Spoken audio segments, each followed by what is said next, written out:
un modèle de prière, on pense, on va entendre sur le Notre Père. C'est vrai que le Notre Père, c'est un modèle de prière que Jésus nous a laissé, mais chacune des prières qu'on a dans les Épîtres, même dans l'Ancien Testament, c'est des modèles pour nous, des guides.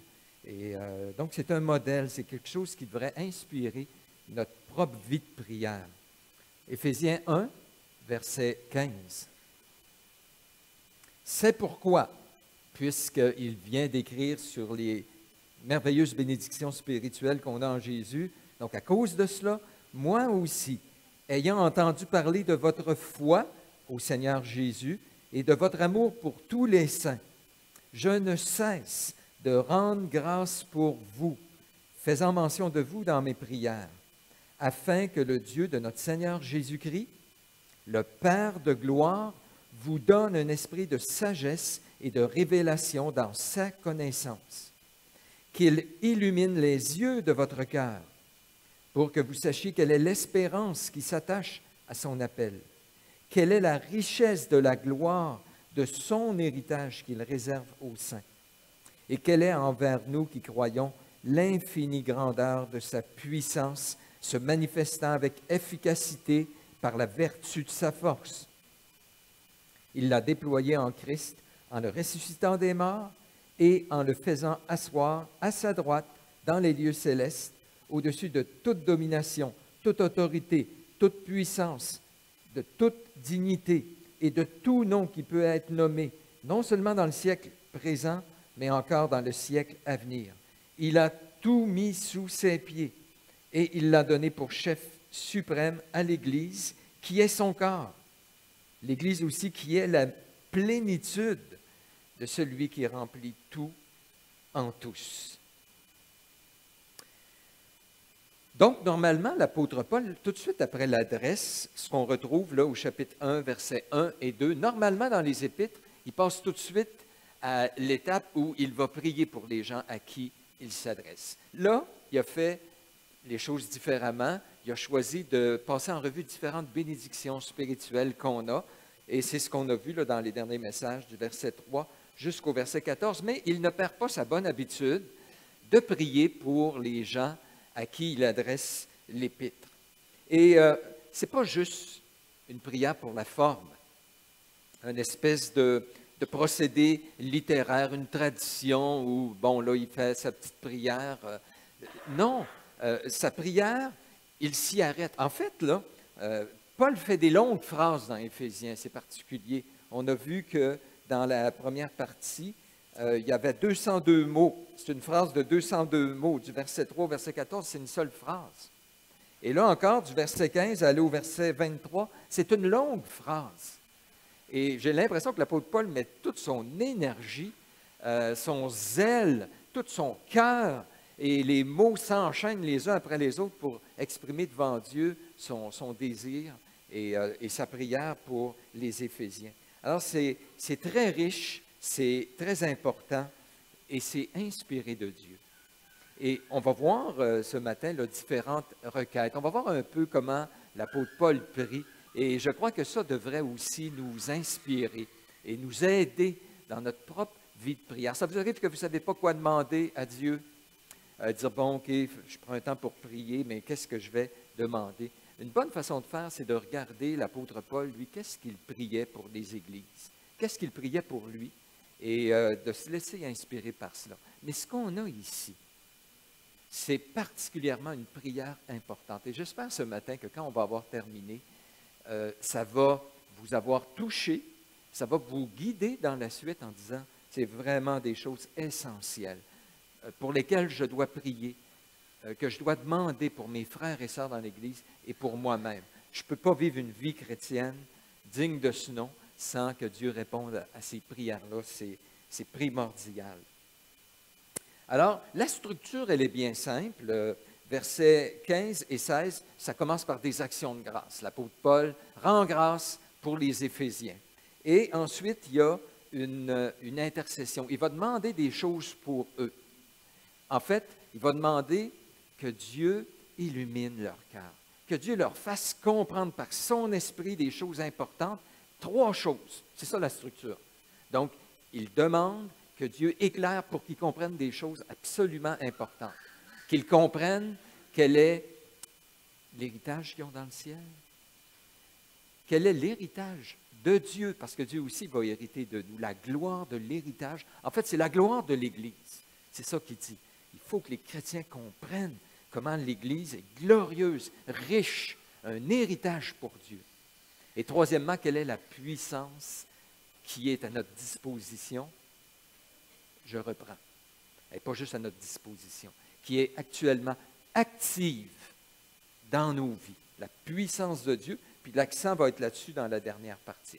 Donc, grosso modo, sa structure, c'est des actions de grâce et des intercessions pour l'Église. La manière dont j'ai pensé qu'on va passer au travers de ce texte, c'est simplement, j'ai appelé ça les concepts clés dans un modèle de prière, dans ce modèle de prière de Paul. Quels sont les concepts clés qu'on doit retirer de cela? Premièrement, des actions de grâce. Paul rend des actions de grâce. Donc, ayant entendu parler de leur foi au Seigneur, de leur amour, au verset 15, « Je ne cesse de rendre grâce pour vous. » Paul rend grâce pour les chrétiens. Paul est quelqu'un de reconnaissant, particulièrement quand il voit l'œuvre de Dieu dans la vie des personnes. C'est particulier, il aurait pu féliciter les Éphésiens, dire « Hey, j'entends parler de votre foi, j'entends parler de votre amour pour les chrétiens, bien, je vous félicite, j'ai hâte de vous voir pour vous serrer, je suis fier de vous. » Ça serait correct, mais ce n'est pas ça qu'il fait. Il dit « Si je vois de l'amour pour tous les saints, quand je vois une foi au Seigneur Jésus-Christ, je dis, Seigneur, tu as fait quelque chose. Et je veux te rendre grâce. Je te rends grâce. Voyant cette foi, voyant cet amour. Il y avait sûrement des choses à corriger dans l'Église. Il n'y a pas d'Église parfaite. Mais lui, c'est quelqu'un qui, d'abord et avant tout, rend grâce. Nous, des fois, de par notre nature exigeante, notre nature insécure, pointilleuse, condamnatrice, compétitive aussi, où on a de la misère à se réjouir que quelqu'un d'autre ait quelque chose, on est souvent, pas vrai, porté davantage à critiquer, murmurer, même rejeter, dénoncer ce qui peut se faire autour de nous dans l'Église, se décourager, lâcher la serviette. Vous connaissez l'expression, c'est employé à la boxe, je ne suis pas un amateur de boxe, mais lâcher la serviette, ça veut dire c'est quand un des boxeurs dit « j'y arriverai pas, je lâche la serviette ». Bien, nous, des fois, on regarde l'Église et on dit « je lâche la serviette, c'est fini ». Et Paul regarde tout ça, lui, puis il dit « je te rends grâce, Seigneur, je te remercie pour l'Église ». Peut-être vous dire « ah, ouais, c'est facile, c'est l'Église d'Éphèse, c'est une bonne Église ». Bien, vous savez qu'il le fait pour à peu près toutes les églises du Nouveau Testament. Il le fait aussi pour l'Épître aux Corinthiens. Imaginez, je devrais dire l'Église aux Corinthiens, dans l'Épître aux Corinthiens. Puis, je vous arrête sur un petit mot. Il dit, je ne, quoi? Cesse de rendre grâce à Dieu. Ça veut dire que régulièrement, dans sa vie de prière, tu entendais des actions de grâce pour l'Église. Régulièrement, devant Dieu, quand il voyait des choses, ça pouvait être de façon spontanée. Ça marquait sa vie. C'est ça l'idée sans cesse. Ce n'est pas 24 heures sur 24 constamment, mais le sans cesse veut dire c'est une habitude, c'est de quoi qui caractérise sa vie. Je ne cesse de rendre grâce à Dieu. Soyez reconnaissants, la Bible nous y exhorte. Soyons reconnaissants les uns envers les autres. Mettons l'accent sur ce qu'on peut voir de positif chez l'autre. Parce que Dieu travaille. Quand c'est un enfant de Dieu, Dieu travaille. Et il y a des choses, il y a des évidences de Dieu chez l'autre. Et à moins qu'on soit dans cette disposition-là, en train de rendre grâce à Dieu et de voir le positif, on ne pourra pas avoir un impact positif pour l'autre. Je peux approcher quelqu'un en ayant plein mon casque, puis en étant en réaction face à des choses négatives que je vois dans sa vie, je ne porterai probablement pas grand fruit. Mais si je vois l'action de Dieu, puis que je dois l'approcher parce qu'il y a des choses aussi à corriger, l'approche va être complètement différente. Et c'est pourquoi l'apôtre Paul, dans ses lettres, des fois, va adresser des choses difficiles, mais il est quelqu'un rempli d'amour, de grâce, et ça imprègne, ça ressort de ses lettres. Alors, des actions de grâce sont là dans ses prières. Deuxième, intercession, à partir du verset 16, deuxième partie, après avoir dit « Je ne cesse de rendre grâce pour vous, je fais mention de vous dans mes prières afin que… » Et là, on a des requêtes là, par la suite. Mais dans ses prières, il fait des actions de grâce, mais il y a aussi des pétitions, c'est-à-dire ou des intercessions pour les autres. Il en fait aussi pour lui. Il prie pour lui, il demande aux églises de prier pour lui. Mais lui-même est un intercesseur et il prie pour les croyants dans l'Église. C'est un bel équilibre chez Paul.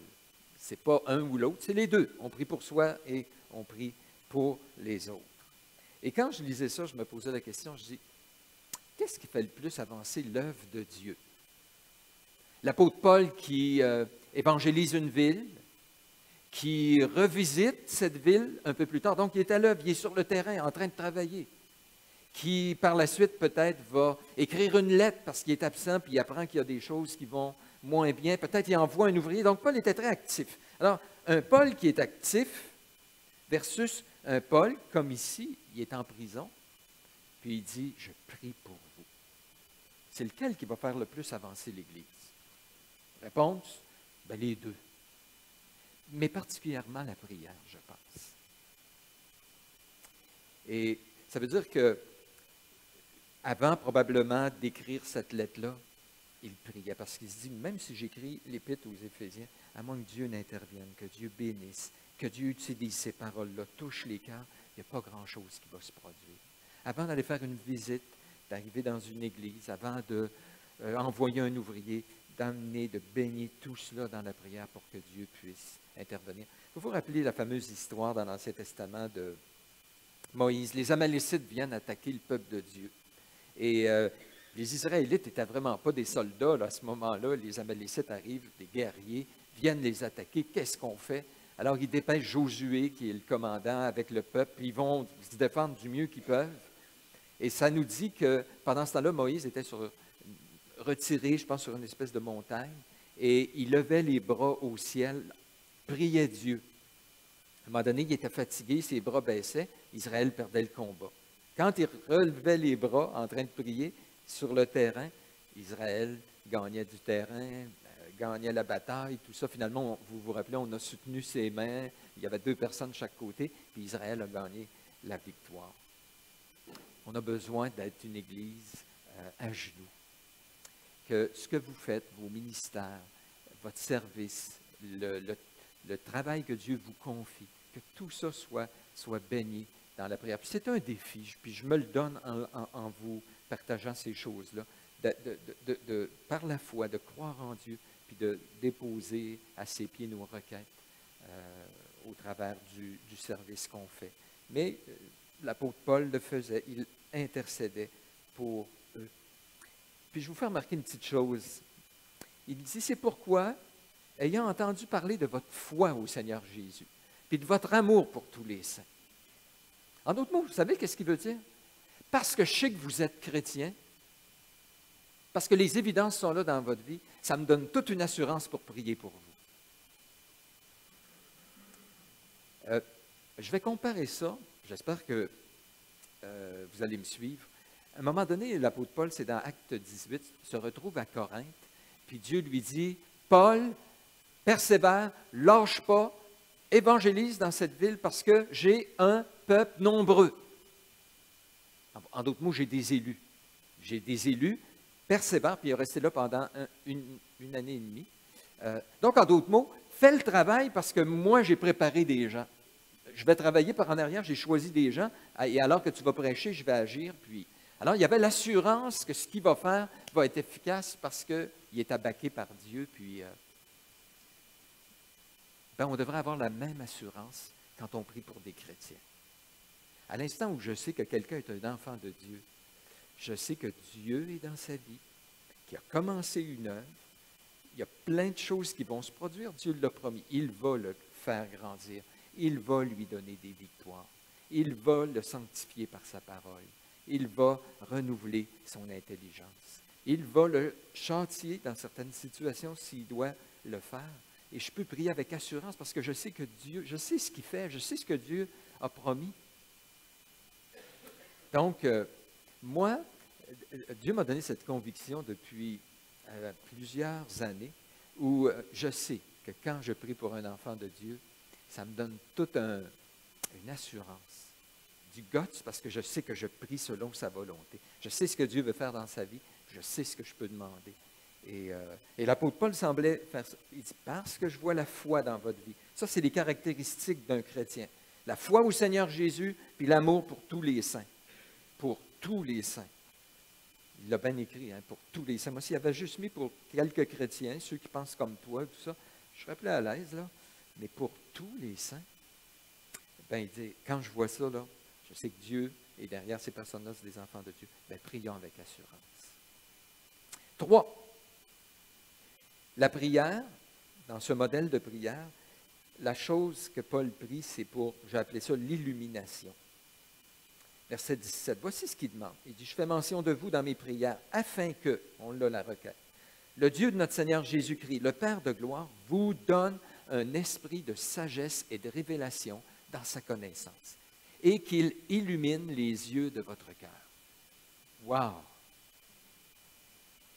Il parle aux chrétiens.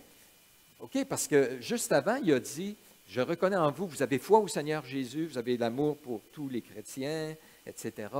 Puis il dit, vous avez encore besoin que Dieu agisse dans votre vie. Puis un des besoins, là, c'est qu'il vous éclaire, vous illumine, vous fasse comprendre des choses. Qu'il illumine les yeux de votre cœur, qu'il vous donne un esprit de sagesse et de révélation dans sa connaissance. C'est un piège. Vous savez, on peut lire la parole. On peut écouter des messages. On peut lire des livres. Puis un des pièges, c'est d'être exposé à la parole, mais sans que la parole nous touche vraiment. Et personnellement, je dois faire attention parce que j'ai une espèce de mentalité détective. Moi, j'aime lire la parole, puis trouver les points, des virgules, puis qu'est-ce que le texte veut vraiment dire, puis tout ça, puis je trouve un plaisir à découvrir. Maintenant, est-ce que ça fait de moi un homme qui aime plus Jésus? Il y a un monde entre les deux. Et on peut lire, voir, apprendre des choses. Ailleurs, on le dit dans l'Écriture, il y en a qui ont des yeux, mais qui ne voient pas. Il y en a qui entendent, mais ils ne comprennent pas.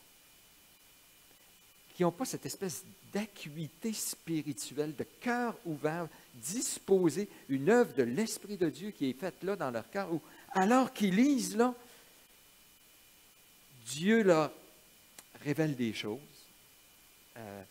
Ils voient davantage qui est Dieu. Ils aiment Dieu. Dieu est comme un trésor devant eux. Une des choses qui est inquiétante dans la Bible, c'est l'histoire de Judas. Judas Iscariote. Vous savez, pendant 3 ans, pensez à ça, là. Pendant 3 ans, Judas a eu Jésus devant lui. Le Fils de Dieu qui est venu pour nous révéler le Père. Dieu en personne. Il a entendu tous les sermons de Jésus. Il a vu à peu près tous les miracles que Jésus a faits. Il a été exposé à tout ça. Rendu à la fin de sa vie, d'un côté, il y a le choix. Est-ce que je choisis Jésus ou je choisis l'argent? Et l'argent lui est apparu plus précieux. C'est ça que je désire. Ça va répondre à mes besoins. C'est quelque chose qui est plus extraordinaire que Jésus.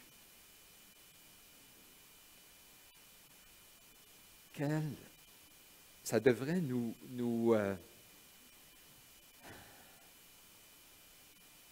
faire réfléchir beaucoup. Si je lis la Bible, je viens, réunion, mon cœur reste froid, tiède, ça me touche plus ou moins, ces choses-là. Moi, oui, Jésus. Mais que ça ne m'amène pas à le voir de plus en plus comme mon trésor, quelque chose le plus précieux, que toutes les autres choses pâlissent à la lumière de la beauté de Jésus. on devrait faire cette prière. Seigneur, illumine les yeux de mon cœur. Donne-moi un esprit de sagesse et de révélation dans ta connaissance, Seigneur. J'ai besoin que tu m'éclaires. David le priait, hein, Seigneur, ouvre mes yeux pour que je voie les merveilles de ta loi. Ce n'est pas un automatisme. Si Paul prie ça pour les Éphésiens, si David prie ça pour lui-même, c'est parce que ce n'est pas un automatisme que d'être touché, béni, émerveillé devant la parole. Que mon cœur, les yeux du cœur, il y a la tête, il y a nos yeux qui nous permettent de percevoir ce qui se passe autour, mais il y a les yeux du cœur qui nous permettent de percevoir les choses de Dieu. Et ça, ce n'est pas un automatisme, même si on est chrétien. C'est pourquoi il faut le demander. Et que vous vous retrouviez à un moment donné et dire, ouais, la parole ne me parle pas, ça ne me touche pas, il me semble que mon cœur est sec ces temps-ci. C'est normal que vous viviez cela. Maintenant, qu'est-ce qu'on va faire avec ça? Est-ce qu'on va dire, Seigneur Jésus, honnêtement, tu m'as montré le monde, si tu m'enlèves ta beauté, ta gloire, si tu ne me touches pas dans mon cœur, le monde ne me satisfait plus. Je suis déçu. Ce que le monde m'offre, là, tu m'as fait mourir un après l'autre là, les choses dans lesquelles je trouvais ma joie. De grâce, enlève-moi pas la joie qui est en Jésus. Éclaire-moi, aie pitié. Et là, on a l'exemple, c'est cela qu'il faut prier. C'est cela qu'il faut qu'on prie les uns pour les autres aussi dans l'Église. 4. Un aspect important dans ce modèle de prière. Donc, on prie pour l'illumination, que nos cœurs soient touchés. Mais pour connaître Dieu, vous avez remarqué à la fin du verset 17, qu'il vous donne un esprit de sagesse et de révélation dans sa connaissance, ou dans la connaissance de lui. Bon, est-ce qu'il s'agit de la connaissance que Dieu donne, en faisant référence à tout ce qui précède? Il y a plein de choses que Paul vient d'enseigner, puis il dit, il prierait que Dieu vous donne un esprit pour comprendre les choses qui le concernent, les choses de la connaissance qu'il veut donner, ou c'est la connaissance de sa propre personne, où je veux le connaître, le découvrir, l'expérimenter chaque jour. Ce n'est pas évident. Là. Ma réponse, c'est probablement les deux. Parce que de juste connaître des choses sans connaître Dieu, ça ne fonctionne pas. Quelqu'un disait, il y a des gens qui connaissent la parole de Dieu sans connaître le Dieu de la parole. Et quand on connaît le Dieu de la parole a un autre sens après. Vous vous rappelez l'histoire de David, à un moment donné, il avait péché, puis Dieu dit à David, David choisit 3 fléaux, soit que la peste, soit que tu tombes devant tes ennemis, ou soit que, il y en a un troisième là, qui m'échappe, là. Et la réponse de David, c'est, Seigneur, de grâce, livre-moi pas entre les mains des hommes. Je me livre entre tes mains. Choisis, envoie-moi ce que toi tu choisis. Et je me disais, David, il connaît son Dieu. Il connaît son Dieu que même dans les choses difficiles que Dieu envoie dans notre vie, j'aime mieux ça que n'importe quoi d'autre. C'est le seul à qui je peux faire confiance. Quand on connaît Dieu, sa parole a un autre sens. J'écoutais dernièrement, il y avait une personne qui parlait à une autre. On était 3. Puis la personne dit, il y a une personne qui avait comme un souci en disant, je dois prendre une décision, mais j'ai peur de prendre la mauvaise décision. Et c'est facile de commencer, puis d'ouvrir l'Écriture, puis de dire, pourquoi on a peur de prendre une mauvaise décision? Parce qu'on connaît mal Dieu, c'est pour ça.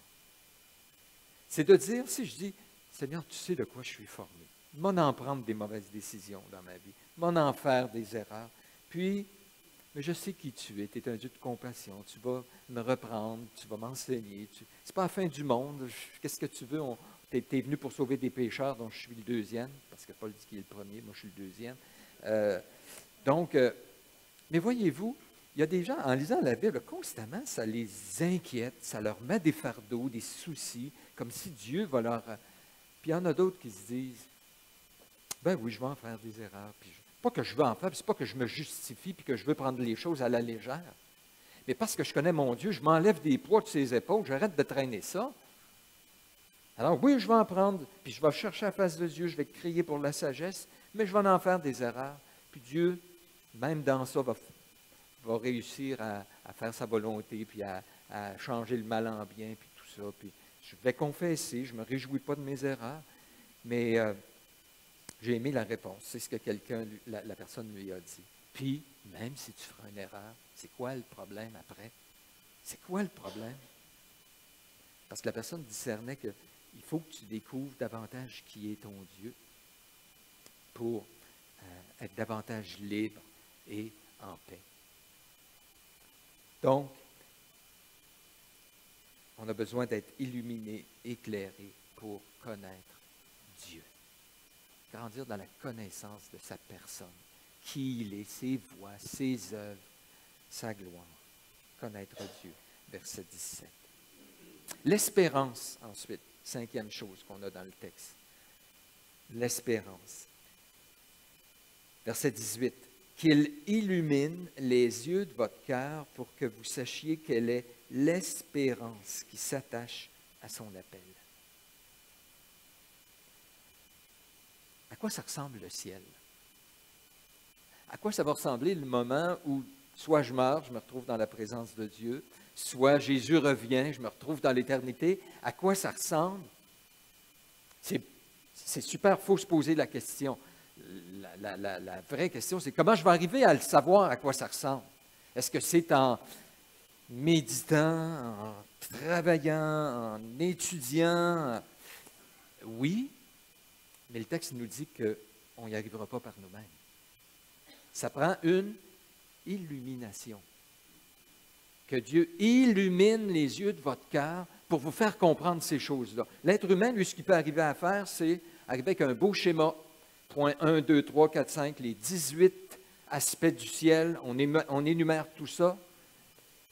Et après avoir fini ma belle étude, puis je la mets dans mon dossier, dans mon ordinateur, bien, je suis aussi craintif, puis j'ai encore peur de mourir parce que ça ne m'a pas touché mon cœur. Et Paul dit, oh les Éphésiens, ce que je prie là, c'est que Dieu vous éclaire pour que quand vous pensez au ciel, à ce qui vous attend là, vous êtes remplis de joie, d'espérance, de paix, puis que vous pouvez dire avec l'apôtre Paul, mourir c'est un gain, Christ, c'est un plus de m'en aller puis d'être avec Jésus, puis que ce soit réel, puis que ce soit intégré. Il faut une œuvre de Dieu. On dépend tellement du Seigneur, puis pour saisir ces choses-là particulièrement. Puis c'est une chose importante. Hein? Il dit, on a besoin de savoir quel est l'héritage qu'il réserve aux saints. Encore, voyez-vous, c'est encore un texte qu'on a les trois aspects. Quelles sont les trois vertus les plus importantes? La foi, l'amour, puis l'espérance. Puis on a encore les trois ici dans ce texte-là. Mais il mentionne que l'espérance, si on veut arriver à avoir, que le ciel, là, ça vienne toucher une corde en nous, on a besoin d'être éclairé, d'être illuminé. Je trouve des fois, on a tellement une approche rationnelle, intellectuelle, académique à la vie chrétienne, à l'Écriture. Je suis tout à fait d'accord avec des cours. J'en donne. Je suis tout à fait d'accord avec des lectures de des livres. J'en lis. Probablement que je suis un de ceux qui lit le plus ici. Je ne peux même pas me vanter. Je pense que si je ne m'étais pas converti, je lirais d'autres sortes de livres. OK? Mais, ce qu'on a besoin de développer, c'est qu'au travers de tout cela, une compréhension qu'il faut un miracle alors que je lis. Il faut un miracle alors que j'étudie.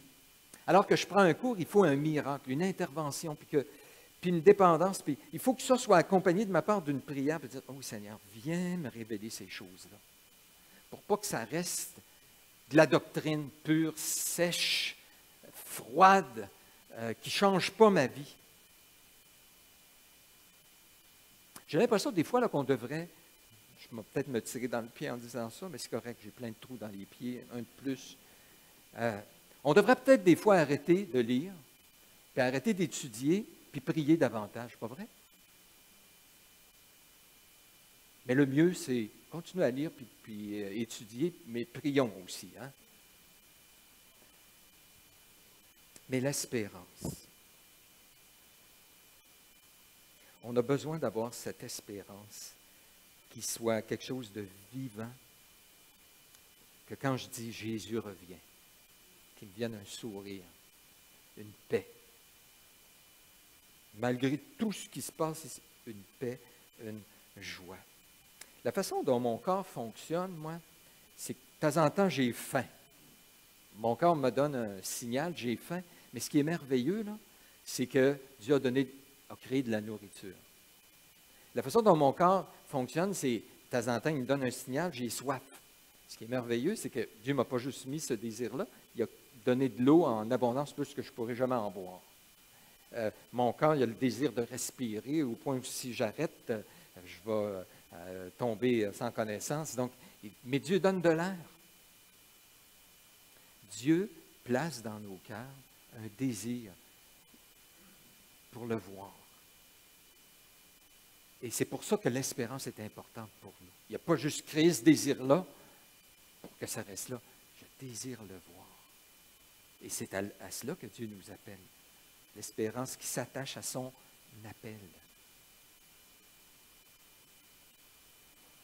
Dieu met dans mon cœur une soif de vérité que je ne trouve pas ici-bas. Nous gémissons ici-bas. Est-ce que c'est ce que vous vivez? Spécial, cette semaine, je priais. Après avoir parlé avec des personnes qui ne connaissent pas le Seigneur, puis je me disais, mais Seigneur, les gens sont donc bien rendus durs. Ils n'ont pas d'attrait pour toi. Ils appellent mal ce qui est bien. De dire que je suis chrétien, tu passes pour un malade, alors que si tu es tout dévié sexuellement, c'est correct, c'est normal. Puis on appelle mal ce qui est bien, bien ce qui est mal. Puis je suis arrivé, ça m'a comme frappé, puis à dire, mais voyons, le Seigneur touche notre société pour qu'elle soit attirée par toi. Puis c'est spécial, je ne suis pas prophète, mais c'est comme s'il m'est venu une voix en disant, bien, je vous ai averti, puis que ça va aller en plus de pire en pire sur cette terre. Alors, arrête de t'énerver avec ça, continue à faire ta job, ça va empirer les choses. C'est normal que tu gémisses.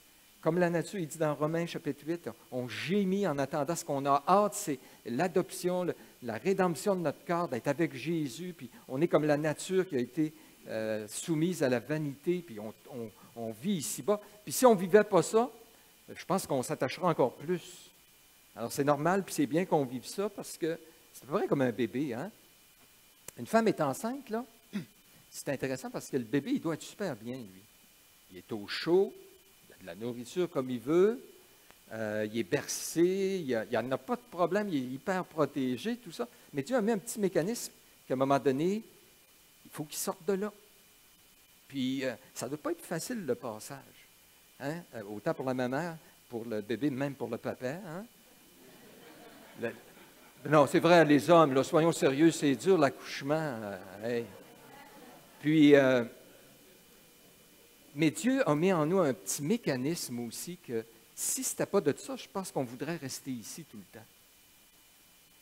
Et à un moment donné, il y a un petit mécanisme qui est là, au travers de la souffrance, les tsunamis, les tremblements de terre, la mort, la maladie, la perte des gens qu'on aime, les relations compliquées entre nous. Il y a un petit mécanisme qui dit, j'ai hâte de sortir d'ici. Mais, je sais ce qui m'attend. Mais pour ça, il faut être éclairé, il faut être illuminé. L'espérance. La gloire de l'Église, sixièmement. La gloire de l'Église. Verset 18. Quelle est la richesse de la gloire de son héritage dans les saints? C'est comme ça qu'on devrait traduire. Et suivez-moi bien. L'héritage dont il est question ici, je pense que ça fait référence à ce qu'on a vu la dernière fois, verset 11, c'est l'héritage que Dieu va recevoir. Quelle est la gloire, la richesse de la gloire de l'Église, qui est l'héritage que Dieu un jour va recevoir, qui sont ses saints? C'est ça que le verset dit, vraiment. Je ne pense pas qu'il soit bien traduit, moi, dans ma traduction à moi, là. Vous me suivez? Il dit, vous avez besoin d'être illuminés, vous les enfants de Dieu, pour que l'Église, qui est l'héritage de Dieu, qui sont ces saints, là, que vous puissiez voir combien c'est riche, puis c'est glorieux, cette Église-là. C'est comme ça que vous la voyez? C'est comme ça que vous vous voyez personnellement? Benoît, tu es un héritage, toi. Du tout. Surtout les lundis matins, ce n'est pas de même que je me vois. Quand je n'ai pas bien dormi, puis quand je fais des péchés, je manque, je ne me vois pas comme un héritage très, très précieux pour Dieu. Vous savez quoi? Ben, c'est normal, parce qu'il dit, vous avez besoin d'être éclairés. Les yeux de votre cœur soient ouverts. Que le Saint-Esprit fasse une œuvre pour que vous disiez l'Église, là, le peuple de Dieu, c'est riche, c'est glorieux. Le mot, là, c'est un héritage qui va être donné à Dieu un jour. Qu'on se voit personnellement, chacun de nous, puis qu'on voit les autres, le peuple de Dieu, ainsi. Un riche héritage. Vous savez, de toute éternité, c'est ce qu'il vient de dire là, dans Éphésiens chapitre 1. De toute éternité, Dieu a choisi un groupe, un peuple, qui est autant opportun, bien, il dit, on a un nouveau concept là, ici, il les a appelés, prédestinés de toute éternité à devenir des enfants de Dieu. Il travaille dans leur vie, il les a rachetés, il a payé pour leurs péchés, ils ont le pardon des péchés, et il les amène vers un héritage pour Dieu. Ça, c'est le gros plan de Dieu. Et c'est pour ça qu'au chapitre 5, dans Éphésiens, justement, l'apôtre Paul dit, l'Église, qui est comme cette épouse que Dieu est en train de préparer, sans ride, sans tache ni rien de semblable, glorieuse, que Dieu prépare. Ça, c'est le plan de Dieu. Et il dit, vous ne pourrez pas avoir une vie chrétienne digne de ce nom sans que l'héritage que vous allez recevoir et l'héritage que vous êtes pour Dieu, que ça le soit clair pour vous.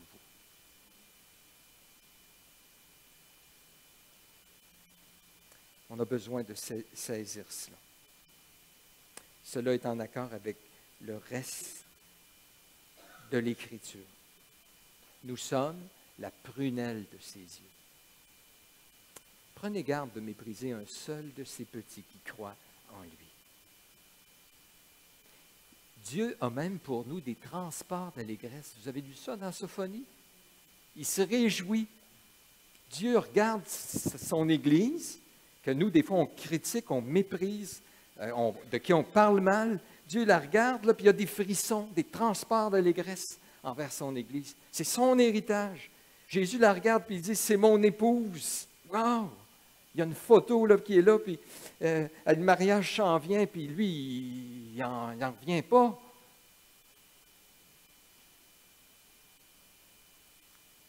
À moins qu'on soit éclairé, ce corps-là, on va le considérer comme pas grand-chose.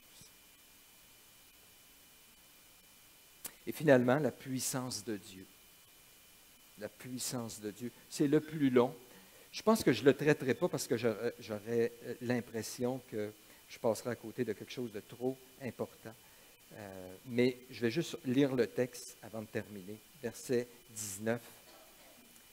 On a besoin d'être éclairés, illuminés, pour que nous sachions quelle est envers nous qui croyons. Puis là, il emploie plein de synonymes. L'infinie grandeur de sa puissance se manifestant avec efficacité par la vertu de sa force. Franchement, c'est une phrase compliquée. Il met une série de mots qui s'empilent les uns sur les autres, qui sont tous des synonymes de la puissance. Il dit, je veux que vous sachiez quelle est la puissance, la vertu, l'énergie que Dieu a envers vous, qui croyez. Puis il l'a manifesté en Jésus, il l'a déployé, verset 20, en Jésus, en le ressuscitant des morts, en le faisant asseoir à sa droite dans les lieux célestes au-dessus de... Puis là, il nomme encore des autorités, des puissances, tout ça, sauf qu'ils sont soumis à Jésus, au-dessus de toute domination, toute autorité, toute puissance, toute dignité, tout nom qui peut se nommer non seulement dans le siècle présent, mais encore dans le siècle à venir. Il a tout mis sous ses pieds. Il l'a ressuscité, Jésus, il l'a fait asseoir, il a tout mis sous ses pieds, puis il l'a donné à l'Église. Puis comment l'Église est appelée? La plénitude.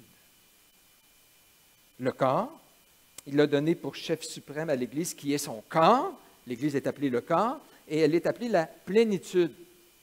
Vous êtes plein. C'est ça qu'il nous dit. On est la plénitude de celui qui remplit tout en tous à cause de sa puissance. Et Dieu voulant, on regardera ça la prochaine fois, mais sérieusement, je ne veux pas passer à côté de ce texte-là qui est riche, parce que, savez-vous quoi? Ce qu'on a tendance à faire, c'est de sous-estimer, négliger sa puissance. C'est pas moi qui le dis, il dit au chapitre 3, verset 20.